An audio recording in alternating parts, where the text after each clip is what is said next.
what a day! What a lovely day!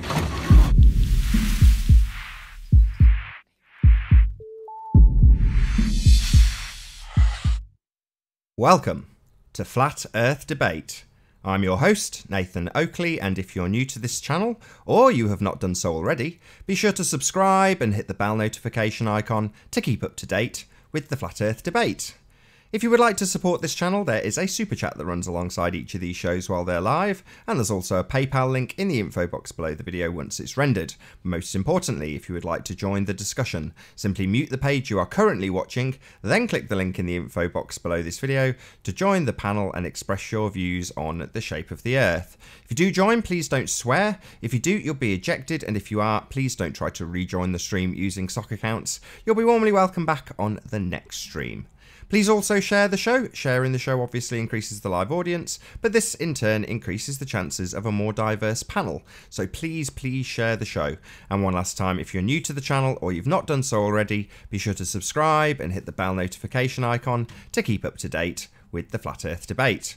Now we are joined by Arwin, Sleeping Warrior, Mark Doxy, and Adam. How are you all doing? Hola. Doing the best. Hello, gentlemen. Good afternoon. All good afternoon, gents. Excellent. I'd like to, before we do any housekeeping, get straight on to getting something out of the way, which is this water nonsense, if you don't mind me using that term. So, Adam, you're here currently for that exact reason. So can we kick off with you? Yeah, by all means. Well, hang on. Let me just remind people what the actual claim is, because it's me that's kind of stirred the bear, or poked the bear on this one. As far as we can tell, the claim by Sheeps and Neeps is that water is an element in its own right, and you cannot get hydrogen or oxygen from water. That is essentially the claim. Now, obviously, I've asked different people to look into this, and as it happens, within Flat Earth, there is a chemist, and it looks like we can debunk this claim with our own people, so that we don't look stupid as a long-term result of this. So, Adam, tell us why you can get hydrogen and oxygen from water, and it's not an element in its own right. Water, by definition, is a combination of two elements, oxygen and hydrogen. But water, as of itself, does have very strange properties, some elemental in themselves. So, and it is, even now, by chemists, not fully understood how and why it does these things within our models. And that's important to comprehend. Nobody, as a chemist, pharmacist, whatever, pretends they have 100% knowledge. We have functional working models which give accurate predictions, and that's the reality of most science, isn't it? We don't understand it. I've never seen an electron, to qualify the point, but there is straightforward understanding of things we can predict and do and measure and quantify and validate within chemical experiments to show that what we're getting is what we think we're getting and where we're getting it from. So this is the first point, that we can't get water. So as we're on that, I'll probably just cover electrolysis first. Then pure water is pretty much unable to conduct electricity unless you're firing really high voltage through it. And that's because as a pure substance, it's very happy and doesn't ionize in any way on its own. And it's this ionization of the water that allows electricity to flow more freely. And like I said, when it's on its own, there is no ionization of the water molecules. But when you do put other salts, acids in there which dissolve within the water, that also creates additional ionization of the water molecules. So you get hydroxide and hydrogen ions forming as well, which helps the flow of electricity. Now, I think one of the experiments that was being talked about is the catalyzed reaction of water using sulfuric acid to produce hydrogen and oxygen gases at the anode and cathode. And there seems to be, from my comprehension, people seem to be a bit confused as to what the sulfuric acid in there is doing. There's a claim that the oxygen and the hydrogen are coming from the sulfuric acid, the H2SO4. But if you look at these reactions, and this is measurable and quantifiable, first of all, you do get hydrogen gas and oxygen gas formed. And if you take those two gases and stick them back together and ignite them, you do actually get water in the vessel at the bottom. But with regards to the sulfuric acid, literally all it does is ionize the water to enable the current to start the electrolysis process. And because the water is much more reactive and wants to stabilize again and is less reactive than the sulfuric acid, to put the SO4 molecule, the SO4 doesn't get involved in the reaction other than to catalyze it. So at the end of the reaction, there's the same amount of sulfuric acid as there was at the beginning. There will be less in total because some of that will have been converted into hydrogen and oxygen. I hope that makes sense. I mean, the only way to find, if we had the vessel with the water in, we did the electrolysis on it with the sulfuric acid in there, and we had put in one gram's worth of sulfuric acid and we had 100 grams of water. If we did that reaction and we reacted away 10 grams of water, we would still have in there the 1 gram of sulfuric acid. And you could measure that by, because the concentration of the sulfuric acid is increased in the overall volume of water because the volume of water is decreased, you could actually measure that by testing the pH, because the pH of the water would decrease, get nearer to 1, i.e. it would become more acidic. So that is measurable as well, even within, as the experiment's going off. So now, if the hydrogen and oxygen gases were coming from the constituent parts of the sulfuric acid, then what would happen is the pH of the solution would increase as the amount of acid available would decrease. You would also be left with a sulfur residue, which is part of the reason why the SO4 ion doesn't get involved, and it allows the OH ion to break down. I can go into the reactions at both the anode and cathode, but it's probably a bit difficult without a presentation or stealing somebody's YouTube stuff. But it's out there. Go and have a look at it. Can you just, because that's the crux of part of the argument, so I know it's difficult, but if you can try and verbalize it. I am following along so far. Okay, I'll try my best. So once you apply the current at the cathode, what's happening is you've got this electron spinning round and you've got a hydrogen ion being attracted to the cathode. That then pairs up with the electron and it leaves you a single unstable hydrogen atom. When that reaction occurs twice, those two hydrogen atoms find each other very attractive, bond together and form hydrogen H2 gas, which is then released, which is the fizzing you see at the cathode, and you can gather that gas. Now, the way we test that gas is you collect it, it's lighter than air, so you can just tap it off, and you take a lit splint and put it over the test tube and you'll hear it pop.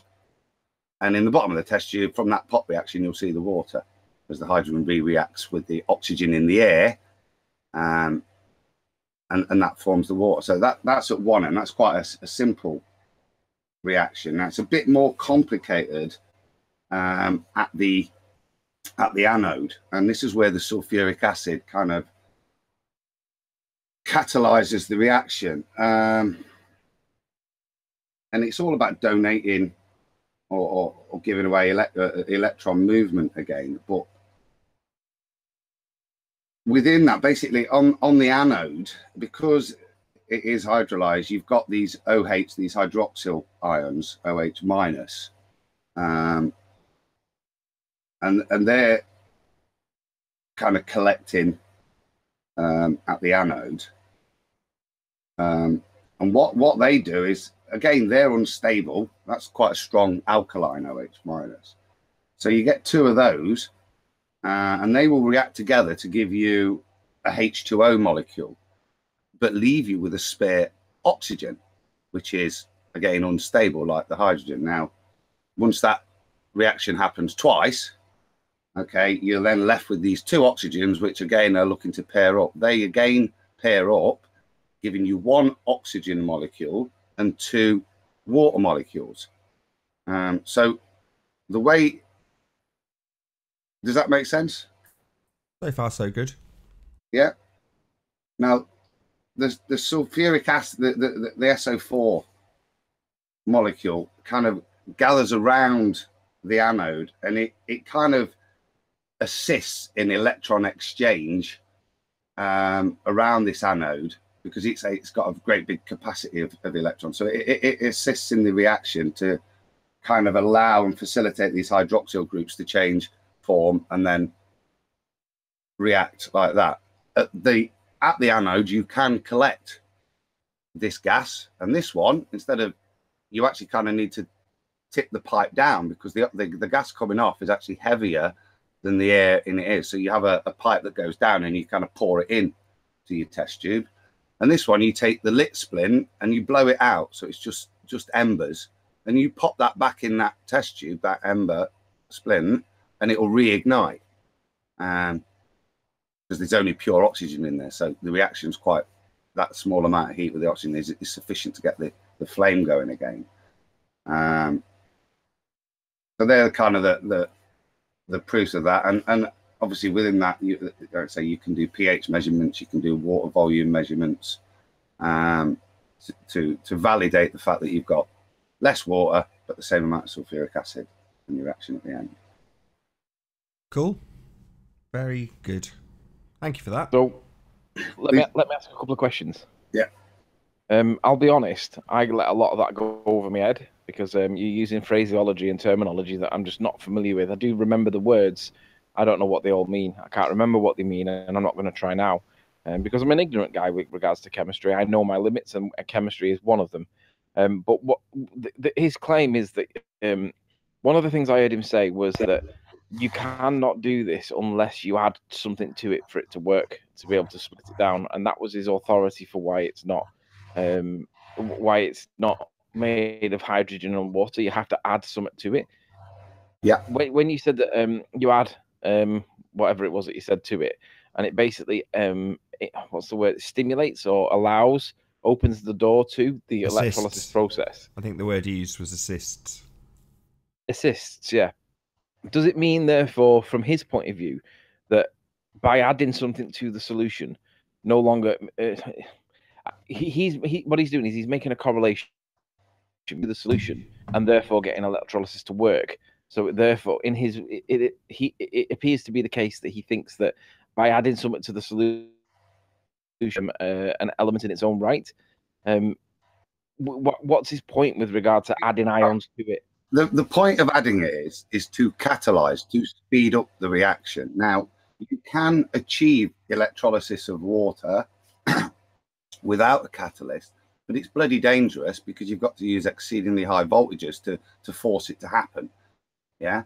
So the purpose of the catalyst is to just make that whole process a little easier, because by adding it to the water, it changes the water's pure state, where it really isn't ionized. The H2O molecules are sitting and as H2O. None of them are breaking up and forming OH and H plus ions within themselves. But as soon as you put that sulfuric acid in, not only is the ions from the H plus there, it also makes the water a little bit more ionic as well in of itself. So that's how it assists in the reaction. But like I said, it gets involved at the anode, but at the end of the reaction, once that water molecule has reacted, the sulfuric acid molecule is still there.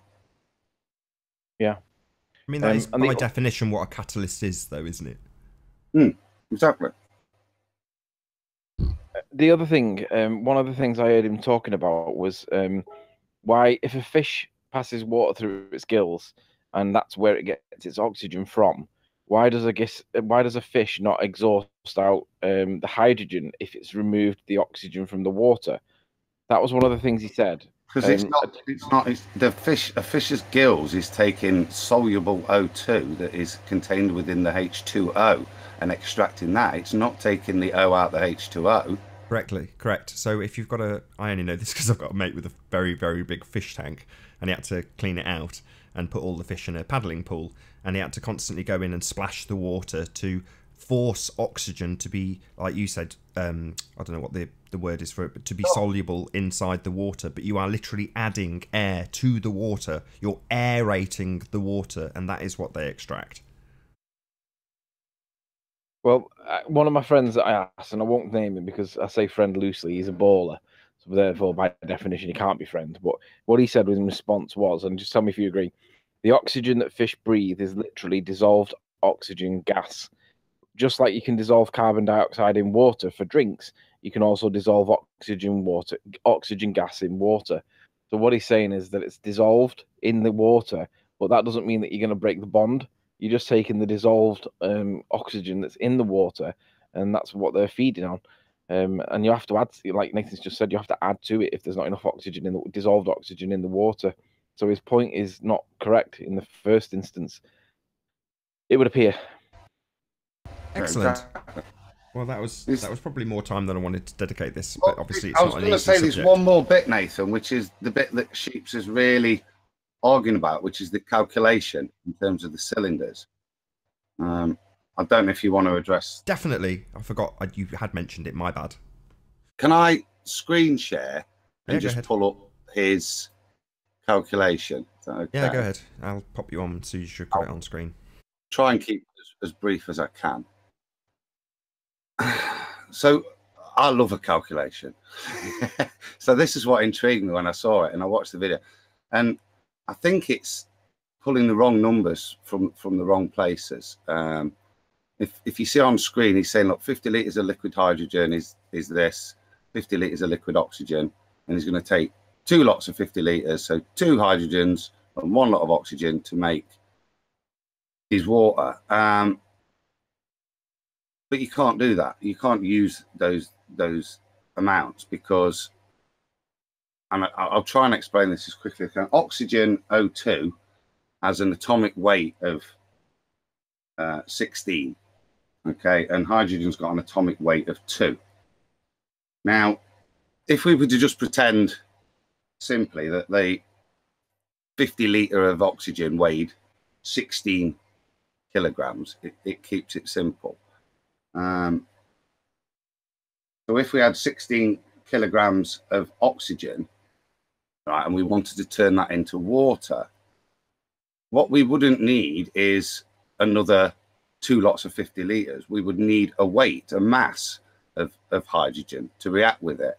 And we would need we would need twice as many hydrogen atoms as we would oxygen atoms. So this is where you have to kind of convert to molar equivalents, which is, as Sheeps referred to Avogadro's number, the 6 times 10 to the 23 thing, which is the number of atoms in a mole. And this kind of makes the calculating a bit simpler. So if we say we want, in that 1 cylinder of oxygen, we've got 16 kilograms, we've got 1,000 moles. So what we need to react with that is twice as many hydrogen atoms. And we know that 1 hydrogen atom weighs 1. We've got 2 oxygens in this. We actually need 4 hydrogen atoms to match up to that. So that would be a weight of 4 kilograms. So instead of needing, as he's put in there, 7 kilograms, you'd only need 1 and a bit cylinders to give you the 4 kilograms. Now, the 4 kilograms of hydrogen plus the 16 kilograms of oxygen gives you a total mass of 20 kilograms. When you react those gases together, which are of that weight, and that's all that matters, their volume that they take up as a gas two separate gases is kind of irrelevant to the physical properties when you combine them together. Because at room temperature and pressure, the gases are gases. They're still gases. They're just exceedingly well compressed in those cylinders. But when you react them together, you get a liquid formed, which is obviously got slightly more compact molecules. So what's important is the mass of the two things we've reacted together. So when you react them together, you would get 20 kilograms of water, which would equate to give you 20 liters of liquid water. That's what you would get by reacting that 50-liter of oxygen tank and 1 and a bit tanks of the hydrogen. Perfect. Yeah. I think that was a very concise debunking. So I guess the conclusion is, let's persuade Sheeps and Neeps to drop this one, and let's persuade that other group. What's that, Mike and Mike? I'll just summarize it so that the maths is there correct for the I wanted to do it that way so you could understand it easily in terms of molecular weight. But if you take the 12 kilogram cylinder, then you actually need 3 kilograms of hydrogen, so less than 1 of the hydrogen cylinders. That produces a total of 15 kilograms, which gives you 15 liters of liquid water in the calculation requested by Sheeps and Neeps. I don't see any point in addressing Pete and Peter because none of us know who they are. No, but what we can do is let people know that this claim is stupid and it isn't supported with. I mean, to be honest, I'm not saying it's stupid, mate. That's my understanding of the problem, how it's presented to me. And I say, I just saw Sheeps and Neeps saying there isn't an explanation. I just wanted to put how I, as a flat earther, understand that this problem that's presented differently. I heard A-level maths, respond, and I didn't feel he responded with an establishment answer, whatever you want, using the standard chemistry model. Hopefully that is an understandable explanation from, the standard model's way of viewing it. And like I say, it just seemed a little bit, there seemed to be a bit of confusion about what was being reacted and how much was being reacted, and mixing volumes of different, like 50 liters of hydrogen is going to take up, is going to have a different amount of molecules to 50 liters of oxygen. They're not going to compress at the same rate. So you're going to have different numbers. That's why you have to work on molar and weights to react it. And that's why I think the calculation goes askew, especially when you start to try and consider volumes of gases as equivalent conversion to volume of liquid. Well, let's get back to the original question, right? And it's a yes/no answer. Can you get hydrogen and oxygen from water? Yeah. And the other point he said was it's an element in its own right. Is that accurate? Is that true? No, it's a combination of two elements, hydrogen and oxygen. Right. And that's basically what everybody understands. And I'll be honest, I didn't really understand everything that you said. But I'm happy to accept that what you've said is probably right. And unless somebody's got evidence to prove that it's wrong, because I've seen, I mean, I think what we all need to do is just acknowledge that this claim is not accurate, and we should just put pressure on him to drop it, because it's not going to be something that anybody's going to want to remember flat earthers for. Let's stick to the topic that we know what we can talk about, which is there's no curve, there's no gravity, there's no axial rotation, and this nonsense about whether water's got hydrogen and oxygen in it. We need to say to him, look, this is not right. Stop talking about it because it's making us look stupid. And hopefully he'll drop it. Or maybe he's doing it on purpose. Maybe he just wants to get to the top of the line of the Google searches when people look for flat Earth. Because it is stupid, and Google definitely wants the most retarded flat earthers to appear on top. On the other hand, just in his defence, and I'm no fan of Sheeps and Neeps, but you've got to kind of throw everything out when you realise you've been part of a massive deception, and you can't just say, well, that's a given, this is a given, I won't question that. So, in some ways I do actually commend him for questioning these things, and it means that, and I mean, it comes down to somebody who is actually working in that field, i.e. chemistry, coming along and saying, this is how I understand it works. Now, Adam's been fairly, not coy, but not even careful, but just what's the words I'm looking for? Concise in terms of his presentation and what he's saying he understands. And it is an understanding. Yeah, I've never seen also the electrons go from the anode and the cathode. You know, I've never seen that. What I'm saying is the model we have, yeah, is predictable and works, and the outputs and the inputs are definable and measurable. And it can be, I would ask quantum to say it, but I do think scientifically that can be demonstrated that that in this case sulfuric acid catalyzes the reaction. It's still there at the end. So I'm not getting into bitching about anyone because that serves no purpose. That's what ballers do, man. If one of us has got a problem, as flat earthers should be able to respond like this and say, come and have a chat. I'll quite happily explain it and go through it from my perspective with you, dude. You know, I don't want to attack anyone. There's no point.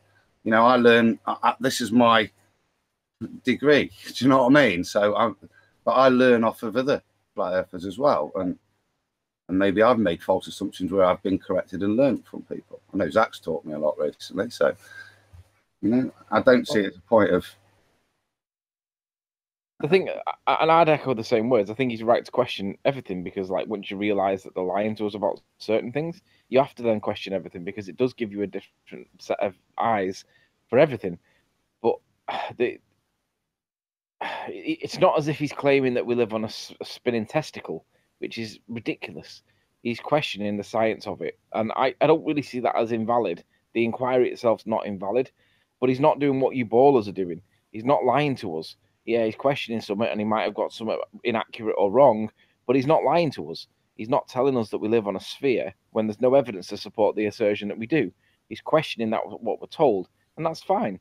But I just hope he drops it and gets back to what we should be good at, which is proving that there is no curvature, axial rotation, gravity, pressurized thing next to a vacuum space, etc.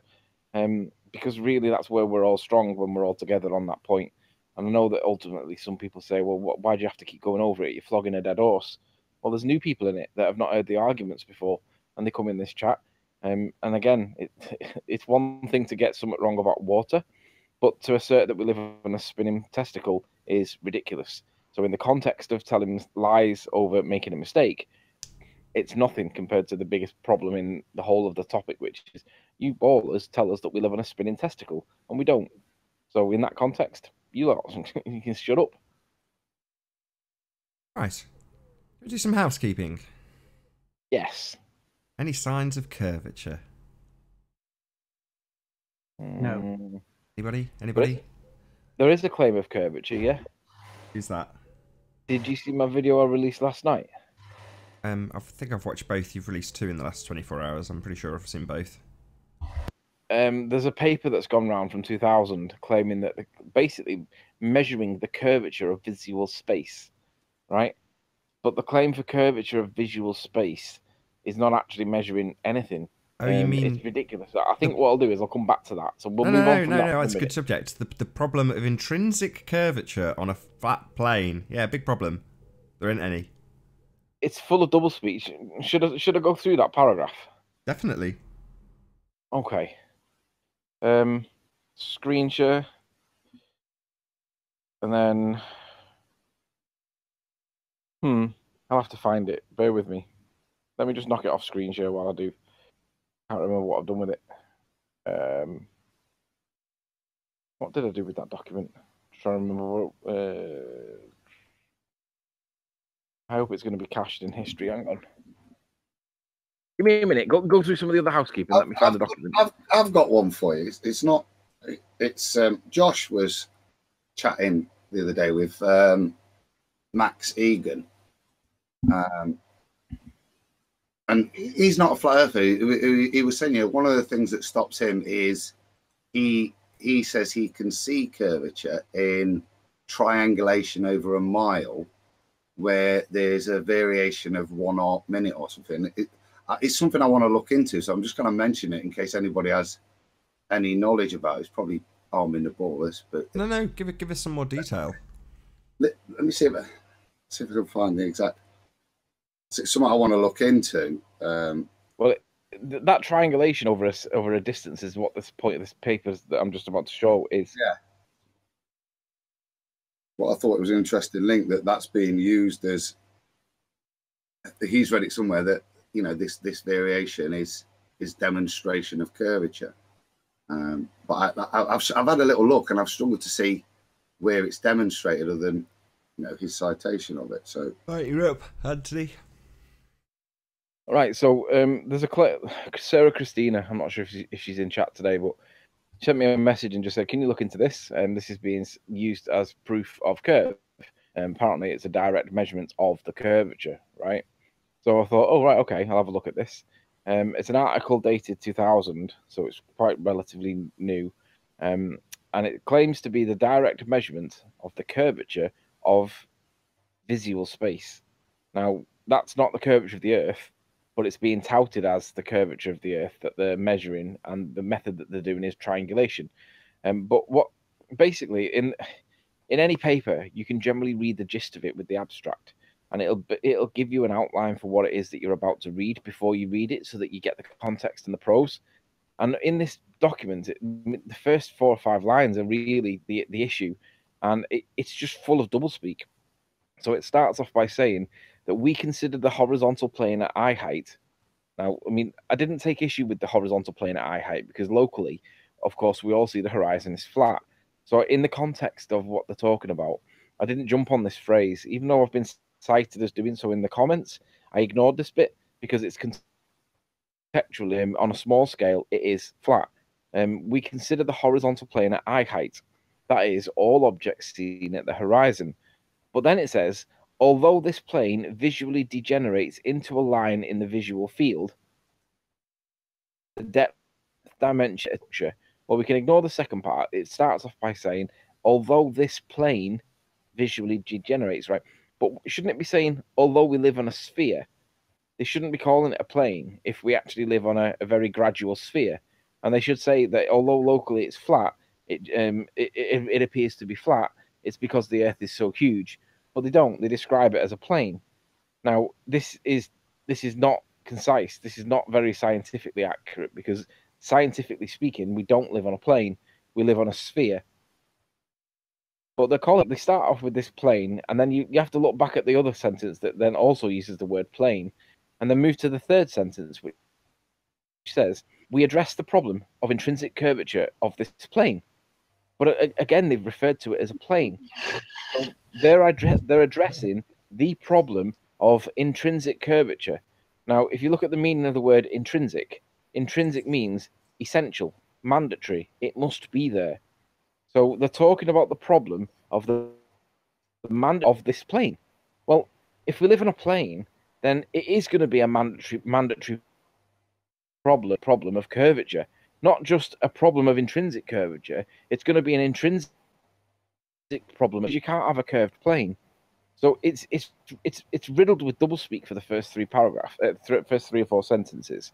Even if you ignore the first sentence, which is what I did do in my video, I ignored this bit and I focused on the other words that are telling us that we live on a plane. Now, if this is truly scientific and credible at source, then you would not start off by saying these innuendo statements that have double meanings. You would be clear and concise about what we're supposed to live on. You would say that locally it appears to be flat, but the world we live on is actually spherical, but we're too small to see it. But they're describing it clearly as a plane, right? Which is, it's pure doublespeak. And anyone that reads this, and we shouldn't even be having a semantic discussion about the meaning of what the prose is in this document. It should be clear, and it's deliberately cryptic, and it shouldn't be. And if you can't see that as a baller, then you're never going to see anything if it smacks you in the face. It's pure doublespeak, it's pure cryptic, and it is ridiculous. Anyway, moving on. The gist of the gist of the document talks about some cities from different places of different distances, and then what it talks about. The one thing I need to just go back to the top a sec, because the one thing that it talks about in this document is experiments were performed outside in the natural environment, and it says in the thing, angles were directly measured by a novel method of exocentric pointing. Or what does a novel method of exocentric pointing mean? So, quick look at what exocentric means, and it says involves the setting of a pointer so as to visually point to a target where both the pointer and the target are objects in the visual field. So what they're doing, that is a really convoluted way of describing aiming, essentially. That's what it seems to be talking about. But it talks about this novel method of doing this. So when I scroll down to the pictures, it shows what this novel method was.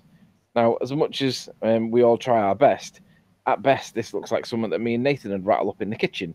It looks like they've got two camera stands with a bit of gaffer tape sticking this box on it. And this is something I made Blue Peter style.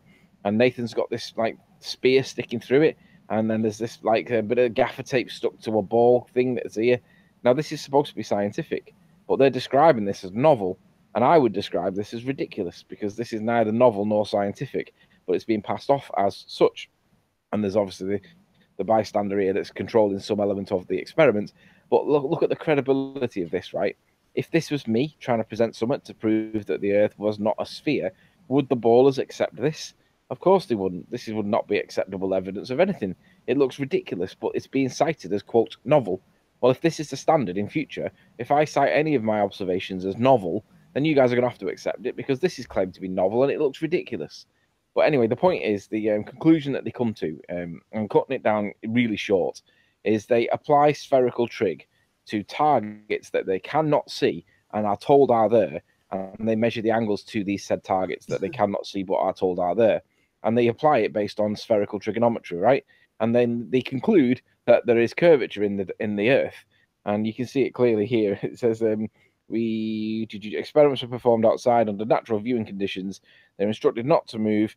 We measured the angular excess for equilateral triangles with sides. We found the angular excesses and deficits of up to 30 degrees. From this data, we constructed the metric.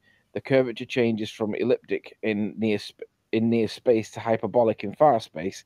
At very large distances, it becomes parabolic. There was somewhere where it actually said that the curvature it meant that the Earth was significantly curved.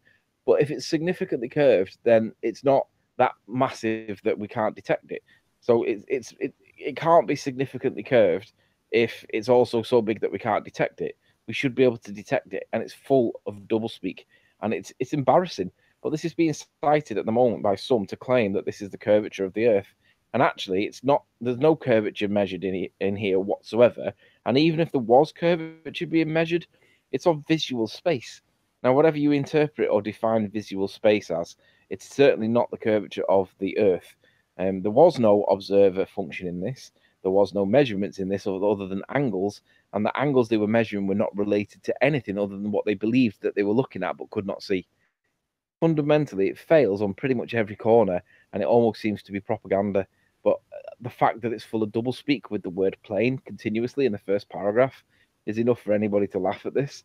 So if you're going to push this as claim of curvature, we're just going to laugh at you because this is not proof of anything, and it's about as scientific as sugar puffs. Anyway, I'm done. Next. I do think it links, mate.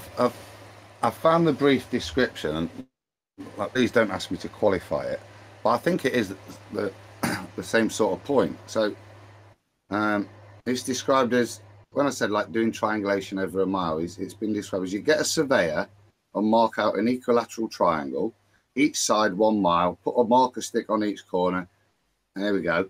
Get a theodolite that can measure very fine increments and measure the angles. They should be 60 degrees, but over 1 mile they are not.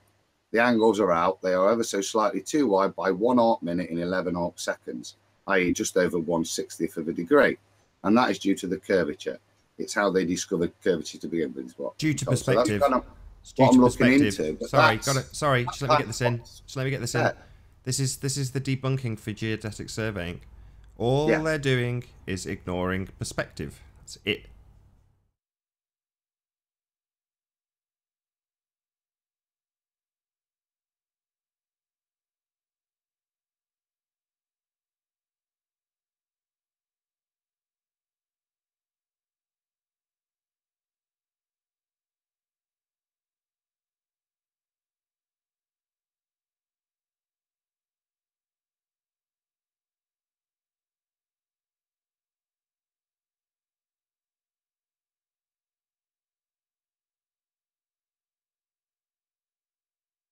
do love these calm little moments.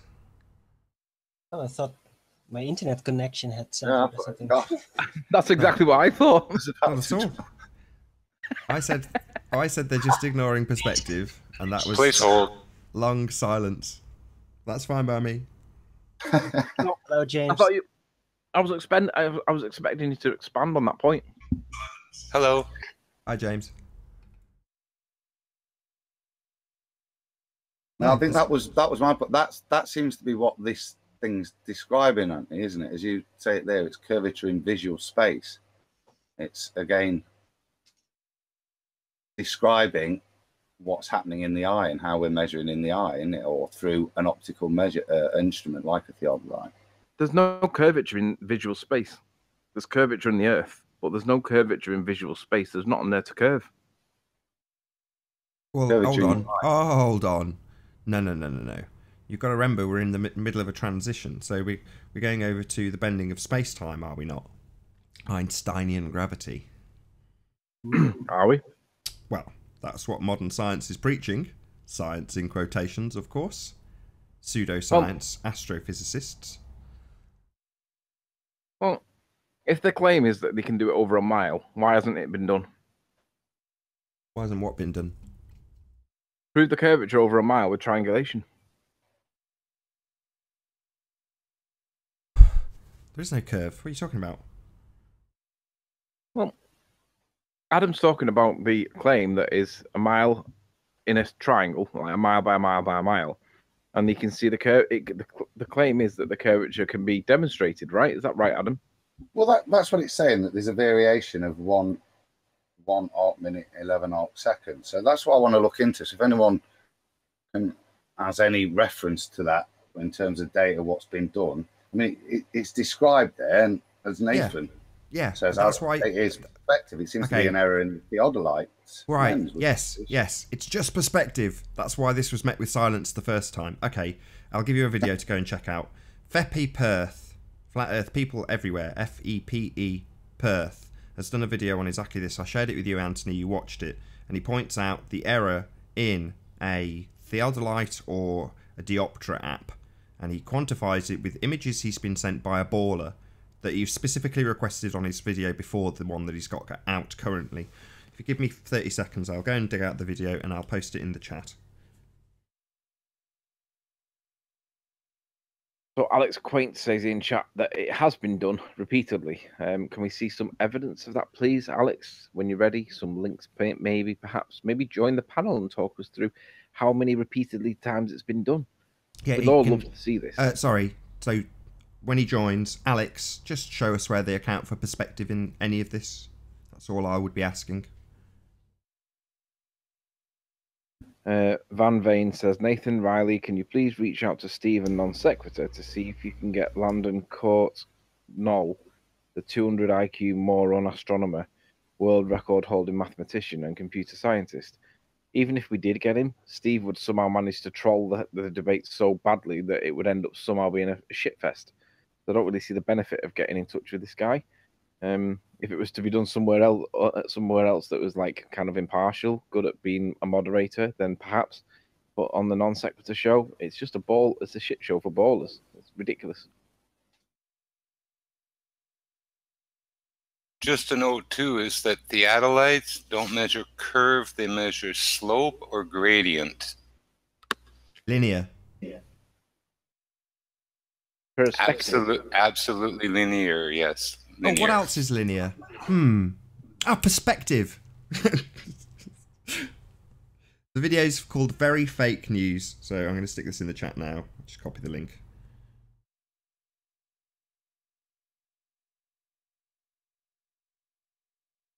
Yeah, Flat Earth presupposes Very Fake News.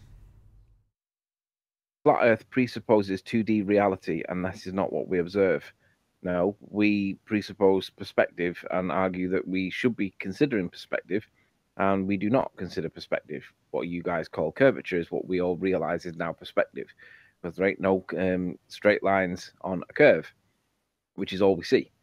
Our eyes see spherical wavefronts of light, really? And have you got any evidence of that? Spherical wavefronts of light. Does anybody know what that means? flat Earth presupposes light is also a line. It is not. Yeah, according to Fermat's principle on the trajectory of light, it is a line and it's straight. What are you talking about, you fool? It's time path of the wavefronts. What are you talking about? Who is that? Ugly Bob Nodal, the fraud scam artist. You're a fool. Talking Gish Gallop. Why don't you join the panel and let's see what evidence you've got for your assertions? Well, it's like what they were doing in that other document with the plane and making triangles fit and everything blur. They talked about the Gaussian value. Gaussian is an amount of blur that happens with light, with, you know, vision, with televisions, with all kinds of stuff. It's used in printing, Gaussian blur and stuff, and it's fairly well known. But that it's a long step to take Gaussian blur and say it's proof of curvature of the Earth, which is basically what they're doing. They're saying that fuzziness that we see way over there and we triangulate it mathematically, right? We get the curve from a plane. They're calculating Gaussian blur. Yeah, they're looking at an effective perspective, the horizon, and saying it's a very useful measuring tool. And if we co-opt the mathematics for a perspective and simultaneously ignore it, we can just relabel it as curvature. Happy days! Now we're on a ball.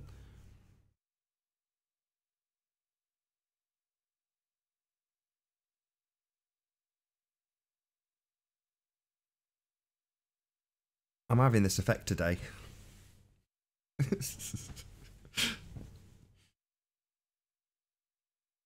You should have to stop rounding points off so well. I don't mind doing that. And I quite like the silence that follows. I've got to be honest. It's a nice change. Normally you get to your point and there's no silence. There's just the next point being brought up immediately. By Arwin. Anyway, I'm just having a quick brew. I'll be 2 minutes. Disagree. I knew that was coming. Totally predictable. I sort of like Disagree my... by Arwin statement. Did you see at the end of the Lord's Prayer for Flat Earthers, Arwin? Where? What? Somebody sent Anthony, I know he's not here to talk, he's gone for a brew, but somebody sent Anthony a version of the Lord's Prayer that had been adapted, and I'm pretty sure the end words were Arwin as opposed to Amen. Oh, that's nice. You'll have to check it out. It's on Anthony's channel. Gravity might be included as part of like an Immaculate Conception. That one you'll have to go over with me. You'll have to give a bit of clarity to that, Jimbo. Type of thing. Maybe it is the product of Immaculate Conception. Was Newton a virgin when he made it up? Oh, that's a good question. If he was a eunuch or whatever. Was he a eunuch? He says in a very high voice. Possibly. Voluntary at that, yeah. Fair enough. Did not know that. That was he was. Being sarcastic. Was that you mumbling about eunuchs? Mumble. Sorry, was I a bit outside? I don't know if he necessarily was. I was just being sarcastic if it was a virgin. Immaculate Conception. But... That means maybe Glober's done housekeeping, Nathan, and yeah, no gravity finds here. I've had a look. Maybe Glober should have one of them removed to support the idea of the globe model. I mean, run around with one in their sack. I called the show Water Revisited, but it might be nice to get through at least. And I'll sod it. We're going to be doing another show in 10 minutes, so I might as well just start with the fresh housekeeping on that one. Yeah. We've got through one. I wanted to mention on water too is, you know, often it's a byproduct of most organic synthesis that is done. What you do is you take one molecule that has OH available, an acid, whatever, and one that has a hydronium available, a free H. When you cook them together, you drive out water, and these two things come together. Wasn't water a critical part of the whole photosynthesis? You know what I mean? The plants basically transforming sunlight and CO2 with water into carbohydrates. And no, there's and the thing. oxygen. Exactly. And the So other way around. So when we consume glucose, then CO2 and water is released. absolutely. You Exactly. see, here you have what is basically carbon is basically a metal. It's a semi-metal. It's black. It resists electricity instead of conducts it, but it's called a semi-metal. It's a metal. Just doesn't have a few characteristics. But here the plants take it and mix it with water and make food for us. When we eat carbohydrates, we're eating a metal combined with water. And you know, it's funny because combustion too, when you burn something, including a carbohydrate, what do you get? CO2 and water. Indeed.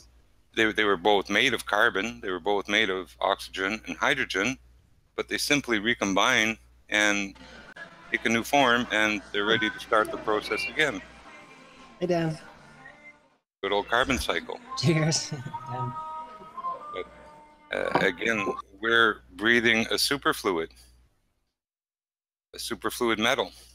We're running around eating metal that's hydrated with water, proteins that have more metals. We depend on riboflavin, cobalt, other vitamins, trace metals. And all these metals are running around in sugar sacks, if you will, cells surrounded by saline water. But, you know, no one associates, you know, metal pipes, tubes, veins, windpipes with a machine. Like biological construction of a robot, but not just a soulless, heartless, meaningless robot. Your body is a product. It's a construction. It's a design. Just want to get one thing in, Jimbo. Something. So, I've heard someone else talking about this exact thing, which was Dave Murphy when talking about breatharianism. Yeah. Yep. Yeah, that's the idea that you don't need to eat. Yep. Well, it's a strong possibility that our energy comes from the energy of the kind of association between the water formation. When OH and H get together, they release electricity or wave energy that gives us the impulses that we need to fire nerves, to move tendons and muscles and everything. It comes from electricity or from wave energy that moves through the body, that comes from the creation of water. Sorry, and if I could carbon dioxide The is breatharianism basically suggests that you feed directly off the ether, basically. And I think it is a strong possibility. My father very much believed it, and he even did courses to do it. And the hardest part is psychological, because we are so used to eating and all these things. It's just very hard to accomplish. But it is a possibility, and I am going to figure it out also. Yeah, we've been trained to have a cellular dependency on materials, including what we call nutrition and stuff. If I could just interrupt a sec, I don't mean to be rude, but I noticed that it is the real sheeps and neeps in chat. Can everybody in chat just let him know that the water argument should be dropped? There's enough evidence to show that hydrogen and oxygen does come from water. So sheeps, come on, drop that argument, man. Yeah. When it comes to water as an element on its own, really only in one sense, like would I ever consider it an element on its own, is when you force it out of a reaction to get other chemicals to react. You don't consider it, you're driving off H and OH, you're driving off water as an element to force a reaction to take place. So in that sense, yes, water is treated in chemistry as an element of its own, because it's a big problem. You either drive it out of solutions and stuff to get things to move forward, or it can inhibit what you're doing. I think there's a you know, comparing, if you listen to some of our talks with Zach, and I'm comparing my standard chemistry with his alchemical chemistry, the term element and that has a different connotation. And there's a differential between the kind of pure physical chemistry that I'm talking about, and the definition of element there, and the more elemental terms where we're talking about a more older understanding of things that classes water as one of the essential elements. And I think there's a differential in maybe the way that's being spoken about, but there is a reason for that, and that's even in modern chemistry. Water's a completely nonsensical compound. It breaks all the laws that all the others follow. It does things on its own. It's less dense when it's a solid to a liquid, like any, the complete opposite of any other or most other. Adam. Well, water as a word doesn't really describe what the substance is and all its properties and forms, and what it actually, the expanse and breadth of what it does and what it's involved in is beyond the word. And with that, I'm going to say first and foremost, a huge, massive, enormous thank you to all of the debating panel for making this debate possible. And of course, a massive thank you to all of the live audience for tuning in and hopefully sharing this debate. If you hated the show, you know exactly what to do. But if you liked the show, maybe consider sharing it with a friend or subscribing if you have not done so already. I've been Nathan Oakley, and I'll see you all in the next video. Oh, what a day! What a lovely day!